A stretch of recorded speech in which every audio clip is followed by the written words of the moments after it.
Hello, everybody, and welcome back to English 3033 Introduction to the Study of World Literature. I just wanted to do a quick video to keep everybody up to date with where they're going and just to respond briefly to your first week of discussion forums. I really wanted to just say thanks to everybody who contributed to the forums. It was really productive, I thought. It was really positive. I was really encouraged by people's willingness to interact with one another. That was really fun to watch, I think. I responded to a couple of people here and there, but really the interactions were productive, I think. I would suggest that as we progress through the weeks, people take more time to engage with each other's ideas in a sort of constructive way, not just agreeing with one another necessarily, but building on the ideas of the person that you're responding to. And that can involve offering alternative perspectives. It can also involve drawing your peers' attention to other aspects of the text. It can involve offering people other resources that might help them understand their own interests in the text a little bit better. So that kind of interaction will hopefully develop as the weeks go by, so that the discussions become more productive and helpful and can start feeding into your minor and major assignments a little more, and you can sort of draw upon one another's knowledge in that way. Just a technical thing, if you could make sure that when you're answering the questions in your own initial posts, the prompt questions, if you could label your answers and keep them in separate, discrete paragraphs so it's easier for me to follow as a reader and for your peers to read as well. As we progress also, I know at this point we're still dealing with, your sort of personal response to the text, and that's great. As we progress, though, I want to move beyond just recognizing or noticing interesting aspects of the text and building on that to begin analyzing, well, why does it matter? And thinking about what's the sort of broader significance of these aspects of the text that we're noticing. I've mentioned this to a couple of people in responses and in feedback, that it's great to respond to these texts and to recognize the interesting things about them, but to go a step further and say, okay, well, why does that matter? So I'd like to see a little bit more of that as we progress as well. In terms of particular issues that came up in the discussions, one question that sort of came up in a few different forms was, well, why are the gods interested in Odysseus, of all people? Why him instead of some random other guy? And that's a fair question. I think it draws attention to the question of social hierarchy in the poem and what it means to be a hero. So Odysseus is a heroic figure. He's a hero of the Trojan War and all of that. But when talking about their heroism, these heroic figures, these veterans of the Trojan War, often refer not just to their own deeds, but also to their lineage, to their ancestry, and they talk about inheriting their name from their father and the necessity to live up to those expectations and carry out great deeds. And this points to an important thing in the text, which is that social hierarchy is very important. To be aristocratic is not just to have been born into a great family of some kind, but it also comes with an obligation to prove yourself worthy of that sort of great name. And so you find that Odysseus will often repeat his name, and he can't help himself when he's leaving Polyphemus. He has to tell him his name. This is the person who outwitted you and blinded you and escaped, that I'm the great Odysseus. And so that sort of idea that social hierarchy matters, that your heroism derives not just from what you do, but also from your birthright, is something that's woven into the text, and it may help us to explain why the gods are so concerned with this guy as opposed to a more humble character, a peasant or whatever. There may be these sort of assumptions at work for ancient Greek readers of the text. But also the gods function as kind of metaphorical figures in Greek literature. They're not just to be taken literally, although there are debates about to what extent Greek gods were considered literal beings and to what extent they stood for metaphorical values or attitudes or beliefs. But the thing is, it's a story about Odysseus, and the gods feature in Greek stories, so they're going to be dealing in a very personal way with Odysseus. But what people tended to find in the discussion forums was that it was odd how hands-on the gods are with Odysseus, and that was Plamedes' contribution. Talked about, hopefully I'm pronouncing your name correctly, let me know if I'm not, but Plamedes' contribution was really great because she was asking, she was saying how surprising it was to find these gods to be so hands-on and they're not just sitting in Mount Olympus twiddling their thumbs. And this tells us something important about the text, that the gods in it are somewhat alien to us because they... For most of us, we're coming from monotheistic backgrounds where God stands for some kind of certainty and some kind of truth about the world. Whereas in Greek culture, the gods are often contradictory, they're often quite moody, they can change their attitudes very quickly, and they often contradict each other and they bicker and argue and they interfere in our lives. And so what we're seeing in these stories is not gods as bastions of certainty, but instead as gods as ways of explaining our fate, things that seem beyond our control and seem unfair and seem impossible to explain. They provide a kind of narrative, a kind of story that helps us to understand those things.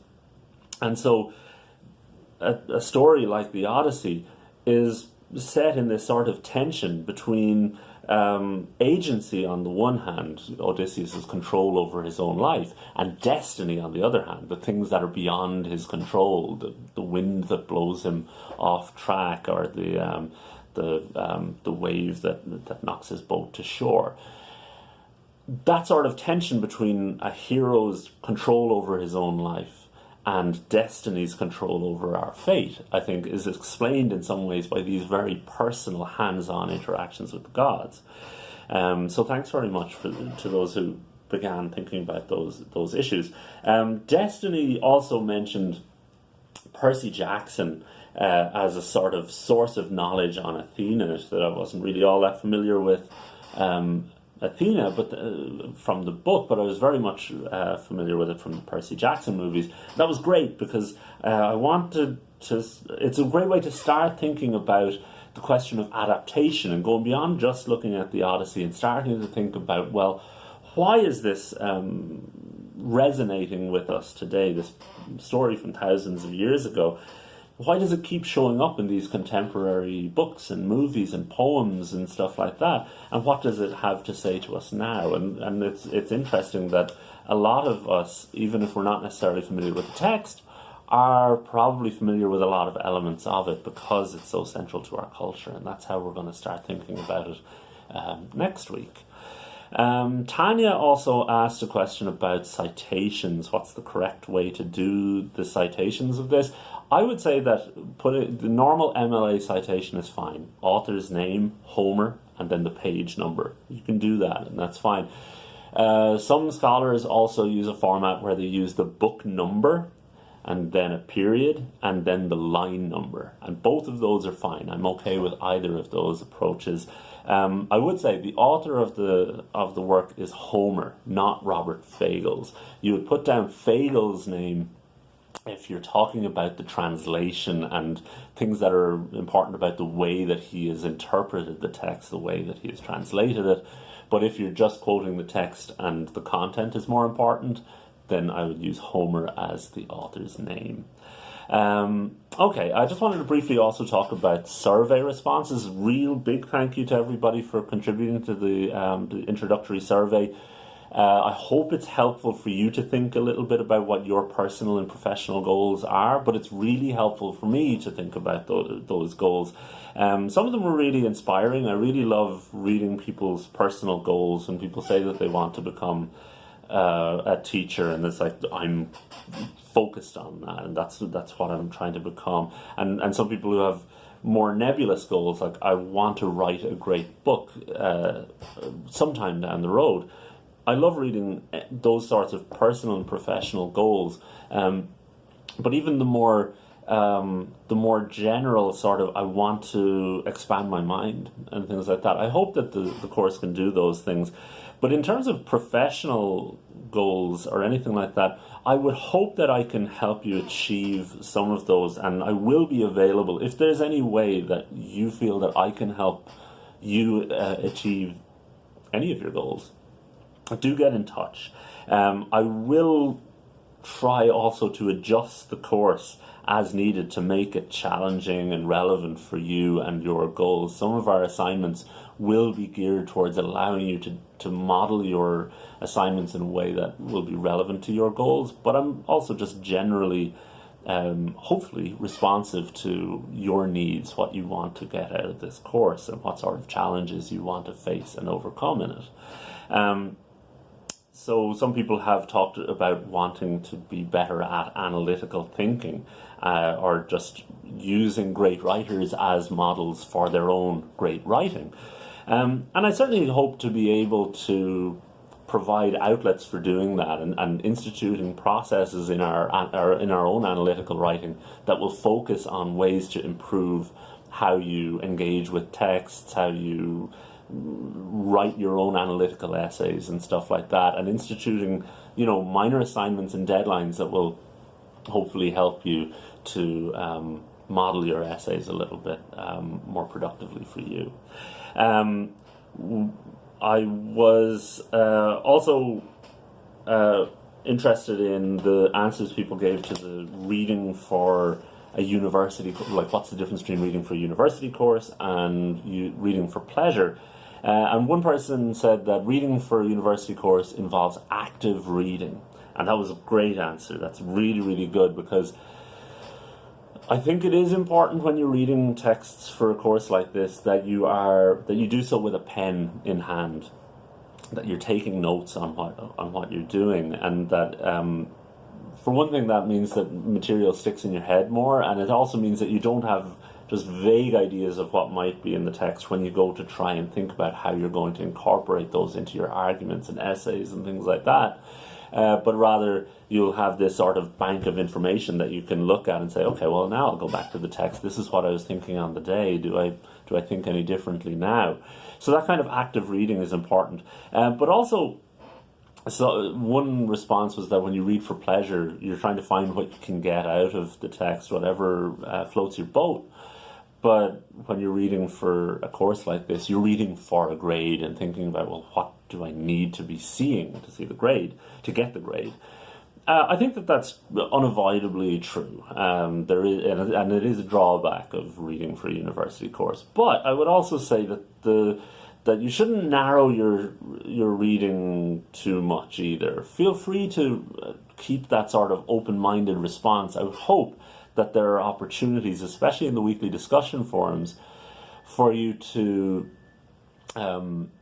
give your personal responses to our texts and to have that sort of personal connection with texts that maybe blow your hair back or that you're interested in. I hope so. And if you feel that the approach we're taking in the course is narrowing your reading and making you feel like, okay, I'm not free to read this as I would like, or to engage with it as I would like, let me know, and we can maybe pull back and start thinking about other ways to do things like the discussion forums, so that you feel still personally invested in the text. Because if you're not enjoying reading this stuff, it makes everything much harder. And I would hope that these texts are good enough that people enjoy reading them, but I would also hope that the course doesn't stand in the way of your enjoyment of it. That being said, we still have to do assignments and we still have to do things that aren't fun. So, okay. All right, so a couple of other responses people gave. One said they wanted to read outside of American and British literature, and I was, yeah, that's a really good point. It's obviously you want to expand your horizons, but also a world literature course can help you in your reading of British and American literature, because those are world literature as well. It's as much about seeing texts in a world context as just exploring out beyond those borders.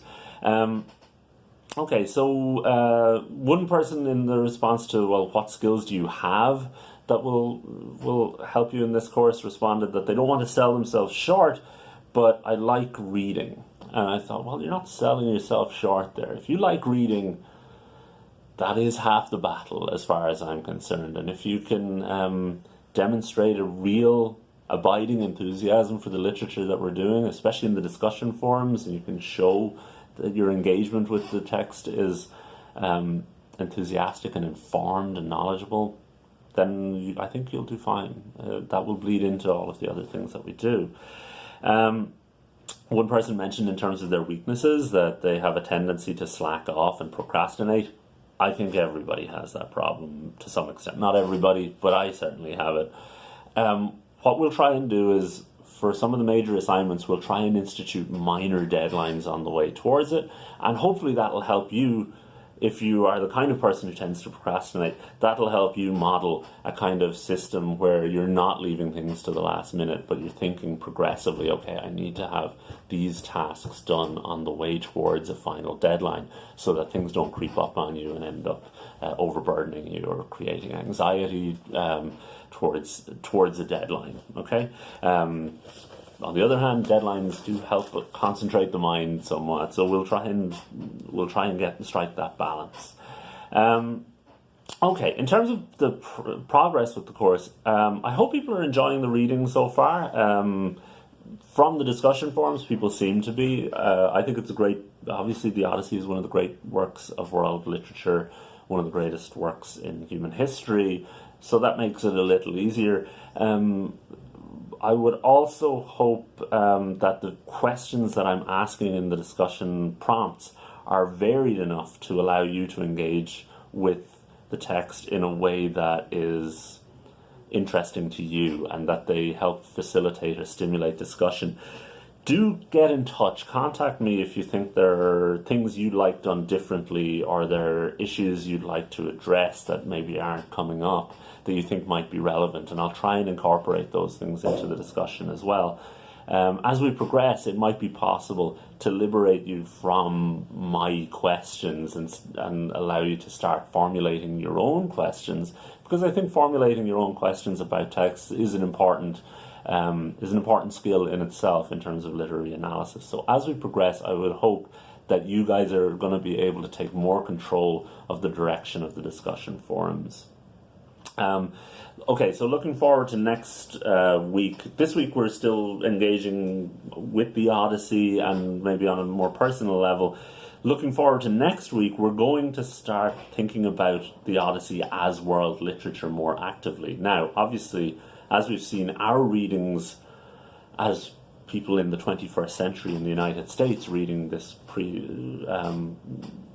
I forget how many millennia old the Odyssey is, Greek text, we are engaging in world literature by the act of interpretation across time. But we'll start thinking more actively about what that implies next week. So we're going to read David Damrosch, chapter 1 of his book, How to Read World Literature, Reading Across Time. And it's very important that you read that, both for the discussion forum, but also for your first minor assignment, your one-page reading backwards and forwards to and from the Odyssey assignment, because Damrosch kind of will inform our thinking about that. We will also start to encounter people who have adapted Odysseus or the Odyssey, one or the other. Some of them are adaptations of Odysseus as a figure, particularly Tennyson, and starting to look at, okay, well, what have these guys and these women done with done with this text, and why have they adapted it? What did the Odyssey have to say to their time and place in the world? Why did it resonate with them? And more importantly, I suppose, what did their text do with the original? Now that we're somewhat familiar with the Odyssey, how have they changed Odysseus, or how have they changed the Odyssey in order to make it responsive to their time and place? We will all be reading Tennyson, Keats, and Brodsky. Those are short, poetic texts. They'll be easily accessible. They're online, and they'll form part of the reading. They won't take long to read, I promise. You will also be assigned one or other of Atwood, Barth, Mason, and Zimmerman. Okay, now you're free to read all of them if you want, but I'm going to put you into small groups for that discussion forum, where, say, like, there'll be about, I forget how many are in the class, but say there's about 5 or 6 of you who are reading Atwood, but you've all read Tennyson, Keats, and Brodsky, and then a different group who have all read Barth or Mason or Zimmerman. So you'll be dealing with a smaller group, and you'll be able to engage in a more intensive way with people who have all read the same text as you, and starting to think about, well, okay, so how has Odysseus been adapted differently, or the Odyssey been adapted differently in these different eras, and why do you think that might be?